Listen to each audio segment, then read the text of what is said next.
এটা হচ্ছে ব্লুয়েটি premium 100 V2। এটা হচ্ছে পাওয়ার অন বাটন, এখানে প্রেস করে ধরে রাখলে এটা অন হবে। দেন এখানে 4টা ডিসি পোর্ট আছে এবং যে কার চার্জারের একটা পোর্ট আছে, এটাও ডিসি পোর্ট। এগুলো ইউজের ক্ষেত্রে ডিসি বাটনটা অন করে নিতে হবে। এর মধ্যে 2টা টাইপ সি আছে, 2টা ইউএসবি এ আছে। আবার প্রেস করলে এটা অফ হয়ে যাবে। যখন আমি এসি আউটপুট নিব, এসি আউটপুটটা ডান পাশের এই 2টা, তখন আমাকে এসি পোর্টটা অন করে নিতে হবে। আবার যখন ইউজ করবো না তখন এটা অফ করে দিব। এখানে আমি যে সোলার প্যানেল যদি ইউজ করা হয় তাহলে এই পোর্টটা ইউজ করবো। এটা হচ্ছে XT60 পোর্ট এবং সোলার কানেক্ট করার যে কেবলটা এটা বক্সের মধ্যে দেওয়া আছে। এই পেছনটাতে এখানে হচ্ছে ইনপুটের অপশন।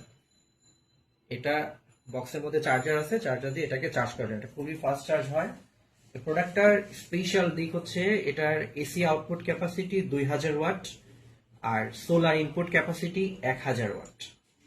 তো এইটা হট প্রোডাক্ট বলা চলে।